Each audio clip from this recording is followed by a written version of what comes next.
안산에 가면은 큰 교회가 하나 있는데 안산제일교회라고 있습니다.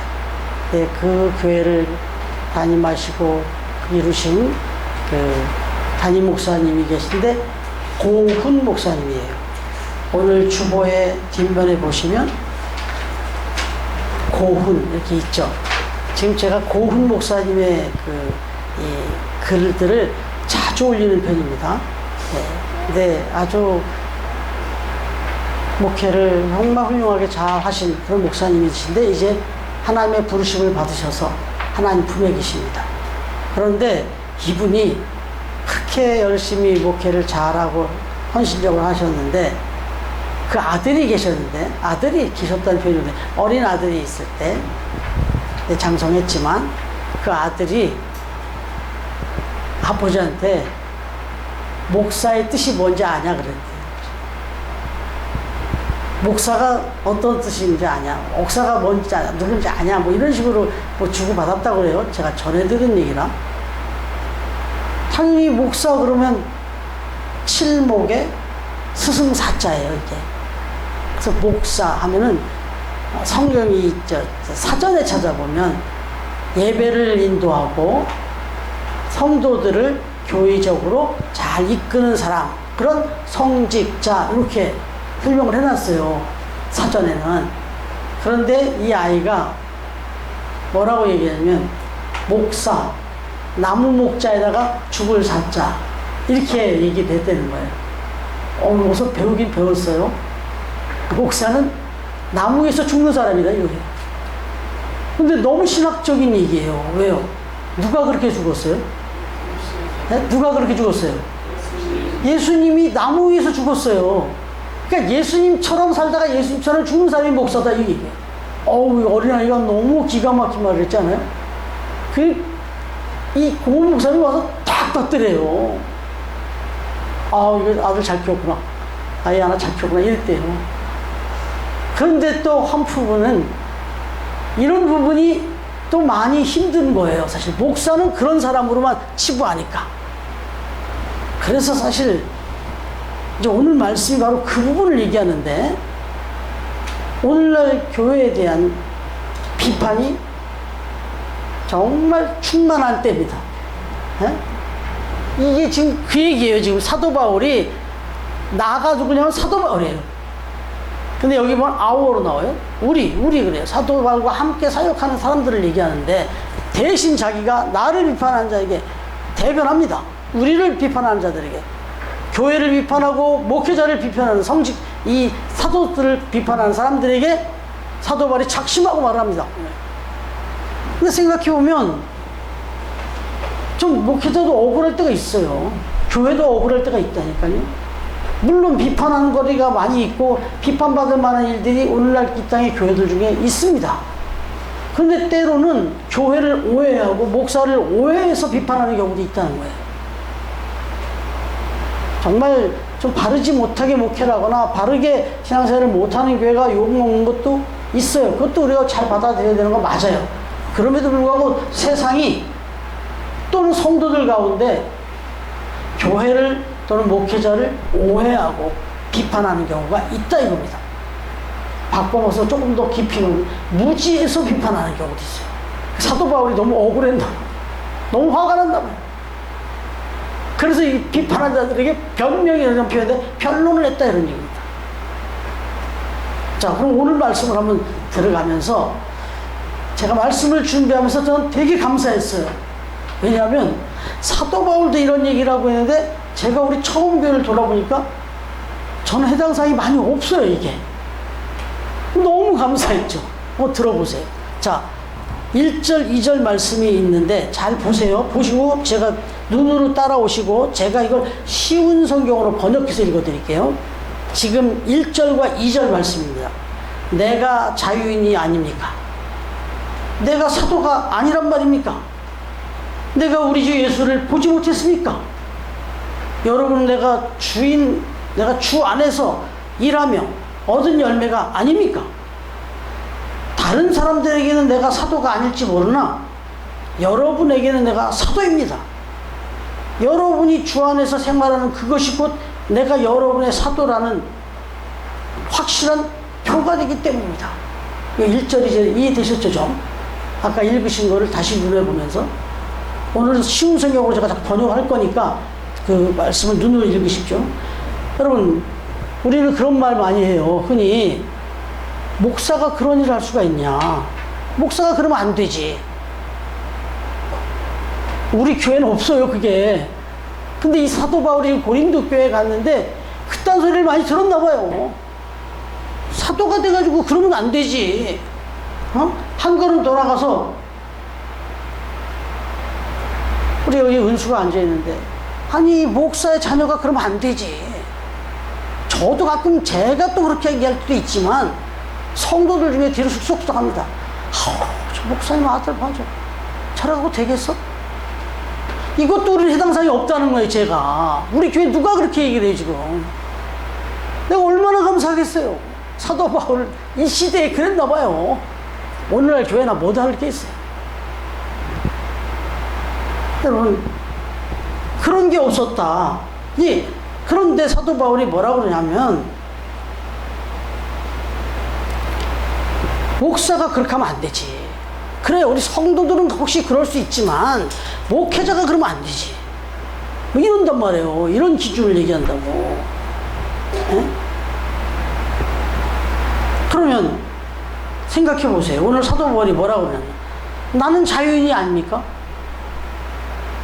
나도 여러분들과 똑같은 자유가 있는 사람입니다. 그 얘기하는 거예요 지금. 도대체 얼마나 괴롭혔길래 이래요 지금 사도 바울이.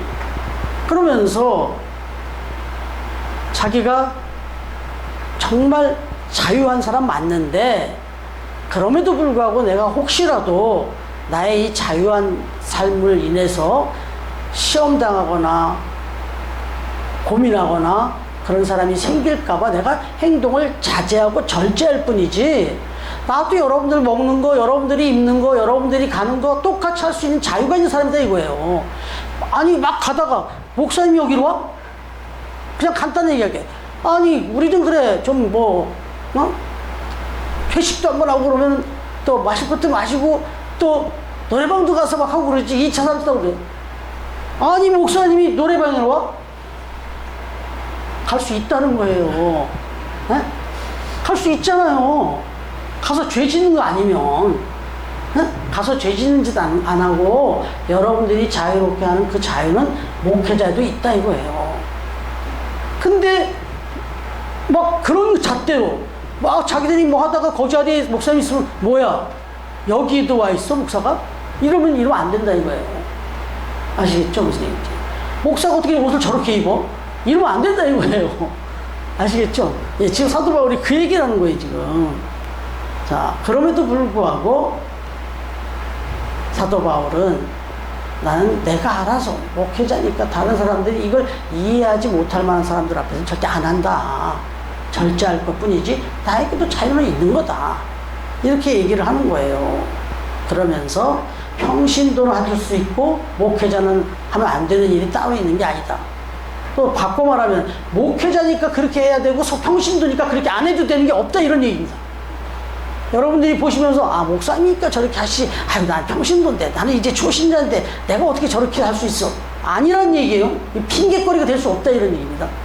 이해되셨죠? 예.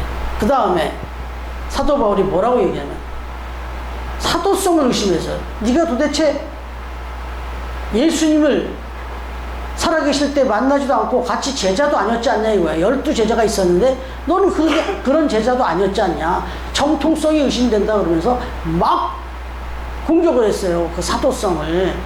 그랬더니 사도 바울이 하는 얘기가, 나도 예수님을 봤다. 만났다.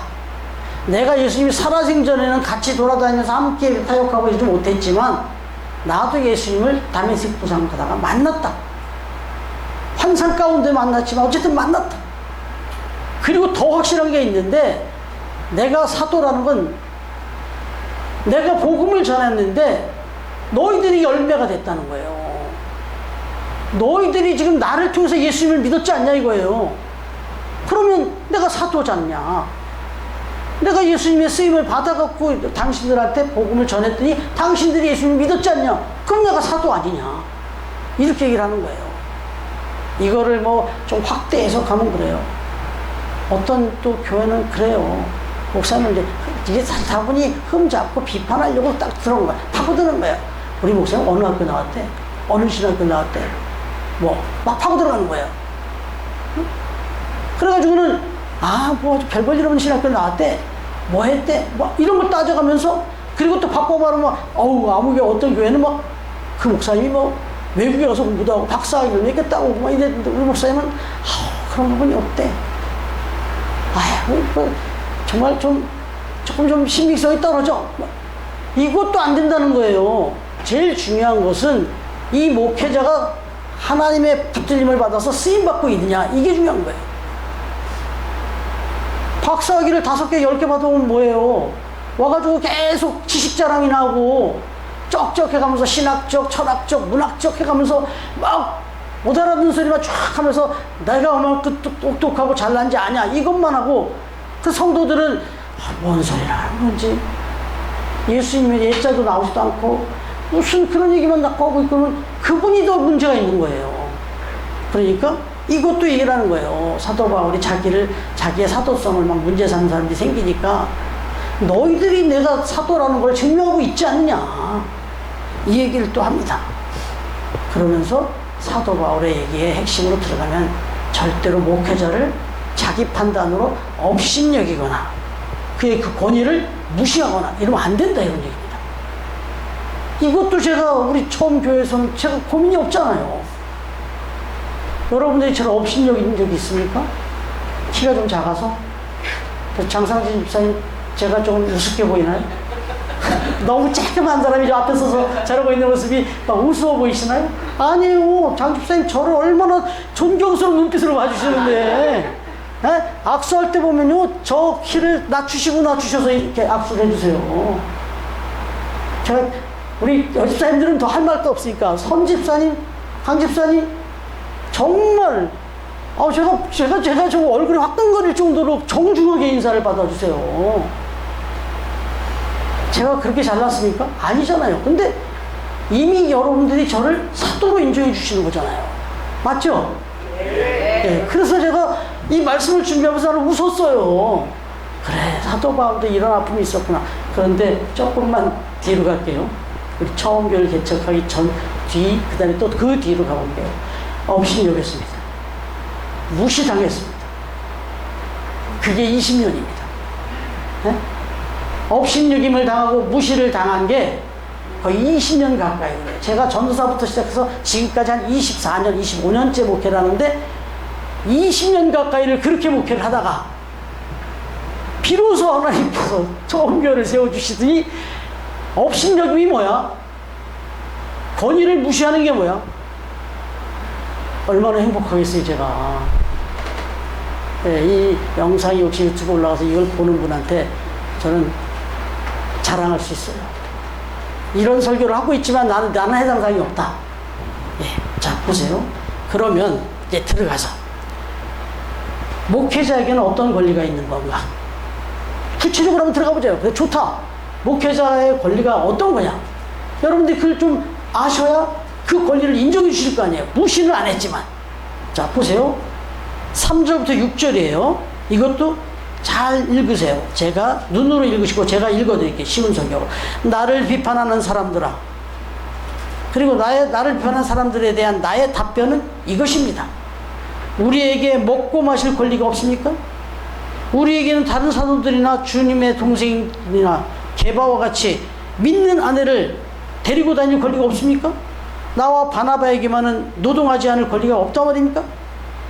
우리도 결혼하고 가정을 이루고 또 열심히 일하다가 또 좀 쉴 권리도 있고 먹고 마실 권리가 있지 않습니까? 이렇게 얘기를 해요. 목회자이기 때문에 아까 말씀드린 게 반복되는데 뭘 먹어서는 안 되고 뭘 먹지 않아야 되고 뭐 이런 거 뭘 마실 수 있으면 안 되고 어쩌고 저쩌고 막 이런 얘기 막 비판하는 경우 있잖아요. 거기서 자유하라는 거예요. 절대 그런 걸로 판단하지 말라는 거예요. 목회자를 얼마든지 모든 것을 먹고 마실 수가 있고 또 먼저 또 단지 필요에 따라 삼가하고 있을 뿐이다는 거, 예, 교회들이 누구나 상처받고 그런 어려움 당하면 안 되니까 그런 은혜가 안 될 수 있으니까 가리고 숨기는 뿐이라 이거예요. 예, 정찰지 않은 거라는 거예요. 예. 어떤 이는 목회자는 무조건 검소해야 된다. 목회자가 어떻게 저렇게 좋은 옷을 입고 다니고 저렇게 좋은 제네시스를 타고 다니고, 네? 지금 20년이 다 돼서 이제 한번 고치러 들어가면 뭐 100단위로 나오는데, 어찌됐든 뭣도 모르고 제가 그걸 타고 가면 이렇게 보는 사람이 있어요. 사연도 모르고. 무조건 목회자는 소박하게 써야 된다. 아니 무슨 성남에서 그래도 이게 한신 아파트를 좀 알아주는데 거기 살아? 몇 평에 어떻게 몇 평에 어떤 조건을 사는지도 모르고. 그럼 이런 거 안 된다는 거예요. 근데 이게 다 그래요. 제가 이게 이제 내면으로 들어서 제가 겪었던 걸로 보면 목사님하고 좋은 관계일 때는 다 괜찮아. 다 괜찮아. 뭘 해도 괜찮고 뭘 입어도 되고 뭘 타고 다녀도 어디 살아도 다 괜찮아. 이제 삐져. 그러시면 이제 그때부터는 뭐를 입어도 비판, 뭐를 먹어도 비판, 어디 살아도 비판, 뭘 타고 다녀도 비판, 지하철을 타고 다녀도 비판. 이렇게 되잖아요. 그래서 비결은 지금 저와 여러분이 이런 좋은 관계를 가지고 있는 게 지금 관계가 너무 좋아서 이런데 조심하세요. 그래도 이 말씀을 하나님이 주시는 이유는 여러분들이 혹시라도 조금이라도 이제 개인적인 어떤 저한테 마음이 상해. 그러시면 이제 그때부터는 제가 입고 다니는 옷 하나도 다 이제 비판합니다. 이제. 그랬잖아요. 제가 말씀드렸잖아요. 마이크를 이렇게 왔다 갔다 든다고 비판하더란 말이에요. 에? 마이크를 자꾸 예배 드리다가 자꾸 제가 설교하면서 이런데요. 아, 신경 쓰여서 예배를 못 드리겠다네. 이게 잘 아시는 분이에요. 그러나 지금 아마 후회하실 거예요. 제가 볼 때. 그게 왜 비판이 되냐면 자기가 마음이 상한 거예요. 물론 목사도 잘해야 돼요. 성도가 마음 상하지 않도록 잘해야 되죠. 그러니까 저도 저를 돌아보는 거죠. 예, 그런 거예요. 그러면 또 하나의 이제 그 권리가 있는데, 예? 또 하나의 권리가 있는데 그게 뭐냐면 사례비예요. 예? 여기 사도 바울이 아주 대놓고 지금 작심하고 얘기를 하는 거예요, 지금. 예, 제가 이 말씀에 의지해서 얘기하는 거예요. 근데 전 이것도 우리 교회에서는 하나도 부끄럽지 않고 하나도 마음 상한 게 없고 너무 감사해요. 자, 보세요. 바울은 장막 짓는 일을 하면서 필요한 물질을 충당하면서 복음 사역을 했습니다.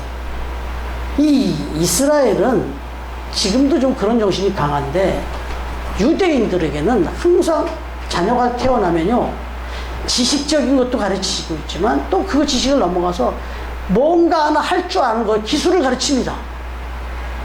그래서 평생 적어도 자기가 스스로 노력해서 먹고 살 수 있도록 자기 생활을 자기가 책임져요. 누구에게 피해를 주지 않고 얹혀서 이렇게 도움받으며 살지 않고 내가 혼자 자립해서 살 수 있도록 철저히 기술이나 어떤 특정한 것을 가르쳤어요. 사도 바울도 그렇게 배운 게 뭐냐면 천막 짓는 일이었어요. 그래서 사도 바울이 얼마든지 돌아다니면서 자기가 사역을 하고 거의 전적으로 사역했지 않습니까? 1차, 2차 전도, 3차 전도니 얼마나 먼 길이에요. 그 차도 없는데. 그걸 걸어서 다 돌아낸 사람 아니에요? 그런데도 안 받았어요, 사례를. 어떻게 그럼 먹고 살고 전도를 했어요? 천막 짓는 일을 가서 어느 지역에 가면 천막 짓는 일 해가지고 돈을 벌어요. 그래서 그거 가지고 또 어디다 써요? 복음 전하는 데 쓰는 거야. 자기 먹고 자는 데 기본적으로 쓰면서 그렇게 했어요. 그런데 그러다 보니까 이걸 또 비판하는 인간들이 생긴 거예요. 그럼 그렇지. 네가 사도가 아니니까, 네가 사도로서 인정을 못 받으니까 어디가 사례도 못 받지. 그러니까 네가 스스로 돈 버는 거 아니야. 이렇게 비판하는 인간들이 있었어요. 그리고 또 거꾸로는 아까 얘기했잖아요. 사도가 무슨 돈이 필요해? 어? 사도가 검소하게 정말 그렇게 소박하게 살면 되는 거지. 뭘 사례가 필요해? 아니 사도는 안 먹고 안 자고 살아요? 근데 그렇게 비판한 거예요. 그랬더니 사도 바울이 하는 소리가 한번 보시죠. 7절부터 10절까지 제가 또 읽어갈 테니까 눈으로 읽으세요. 도대체 누가 자기 비용으로 군인 노릇을 하는 사람이 있습니까? 누가 포도원을 만들고 그 열매를 먹지 않은 사람이 있습니까? 양을 치고 그 젖을 먹지 않은 사람이 어디 있습니까? 목숨을 걸고 나가서 싸우는 군인들도 다 싹을 봤습니다. 누가 포도를 심고 그 열매를 따먹는다고 해서 그를 흠잡을 수 있겠습니까? 비판할 수 있겠습니까? 오히려 자기가 가꾼 나무의 열매를 먹지 않는 사람이 있다면 그가 도리어 이상한 사람이 아니겠습니까? 양떼를 치는 사람이 그 젖을 먹었다고 해서 저 싹군이라고 욕할 자가 있겠습니까? 오히려 이것은 지극히 당연한 것 아니겠습니까? 율법에도 이런 말이 있지 않습니까? 곡식을 떠는 소의 입에 망을 씌우지 말라. 모세의 율법에 기록되어 있지 않습니까? 그럼 이게 하나님께서 소를 걱정해서 하신 말씀이겠습니까? 그렇지 않으면 오로지 우리를 위하여 말씀하신 것이겠습니까? 물론 우리를 위하여 기록한 것입니다. 밭 가는 사람은 곡식을 얻을 소망을 가지고 밭 가는 것이고, 곡식 떠는 사람도 그 곡식의 분깃을 얻으려는 소망 가지고 떠는 것입니다. 이게 당연한 일입니다. 이게 지금 줄줄이 얘기하고 있죠. 아니, 어떤 군인이 나라를 위해서 군사로 진집받아 가갖고 자기 돈 가지고 군 생활하는 사람이 어딨냐 이거예요.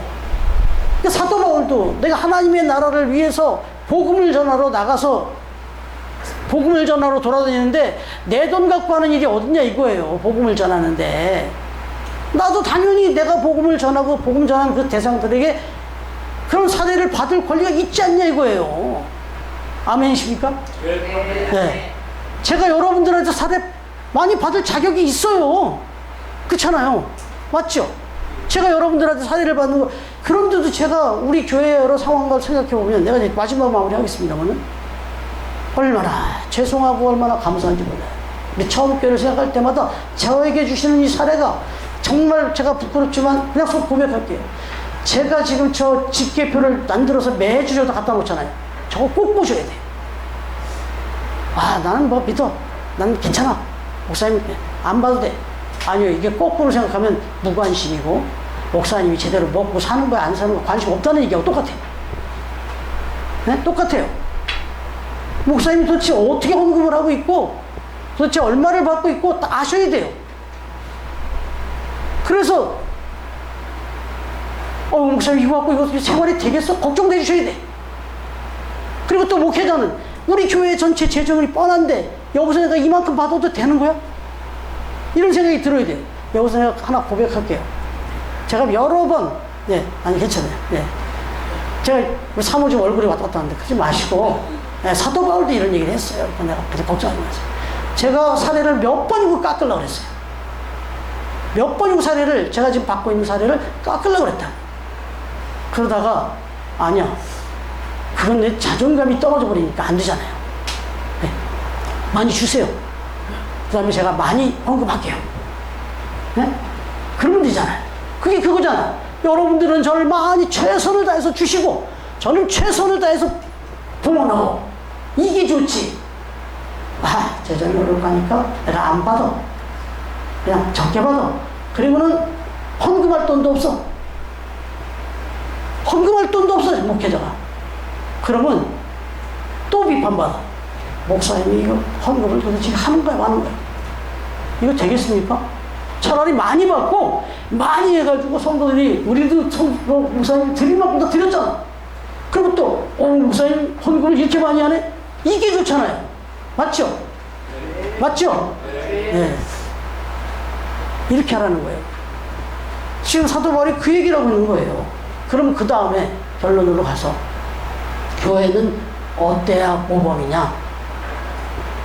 목회자는 어떻게 하면 교회가 어렵지 않도록, 지금 어렵지 않나를 쌀독에 쌀이 있는지 없는 것 보듯이 다 보면서, 그래서 오늘 목사님들 그러죠. 물론 그건 배부른 목회 얘기예요.